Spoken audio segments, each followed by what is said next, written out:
Kahit abort deficient yan.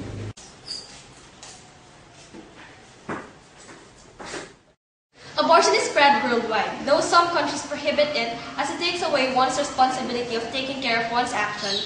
Like the Philippines, abortion is discouraged. Unlike China, it has two-child policy, wherein if you give third offspring, you are obliged to abort it, or else they'll be the one to kill it. Here's Miss Pam now. And now, let us welcome our host, Alison Batalla. Excuse me, Pam. This is my show. Oh, your show. Okay, sit down. What show it is? Talkative girls. Oh, ba't siya ka nakaharap? Nagbuelo, dapat. I'm right here. Okay, sige, let's start. Yes. So, welcome back after 5 years. 5 years. And now I'm happy. As you can see, I'm happy, guys. So, I heard na may baby ka na Yeah. ulit. And this time, hindi mo na siya pina-abort. Yeah. Why not? Di ba unexpected pregnancy din naman yun? Yeah. But I realized, abortion is not good. I borrow your pillow. So sorry. It's so immoral. My conscience, deep inside, I'm so scared to do it again. But I'm happy now because I have my son. 5-year-old son. Happy birthday to you. Wala pa ako sinasabi ng birthday. Actually, right time eh. Actually, kaka-birthday lang na. Oh, happy Like, birthday kanina lang. baby. Kanina lang. Happy birthday. Yeah, sing a song. Happy birthday to you. Okay, stop. enough. So, how do you handle yourself and the baby without a father? How do you handle yourself? Anong klaseng script to? Paano mo na-handle yung baby mo without having his father? Sariling sikap lang. Wala, trabaho lang. Tapos, That must be tough, no? yeah. By the way, could you tell us how you took care of the baby during your pregnancy? Para na rin sa mga mommies out there na single parent. Simple lang. Tumayo ka lang. Tapos, gano'n mo lang yung tiyan mo.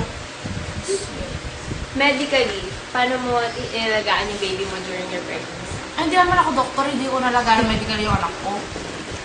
No. Hindi naman practice na ako. Hindi naman But the proper way of child health care and maternal health care. I provided milk. Milk? What kind of milk? Breast milk is the best baby. Breast milk. Breast milk? Okay. Breast milk is the best milk for babies. Like infants, 2 years and beyond.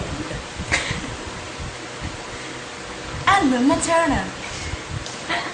That's for pregnant moms. So, dapat pinapakain mo siya ng vegetables and Yeah. fruits, proteins. Yeah.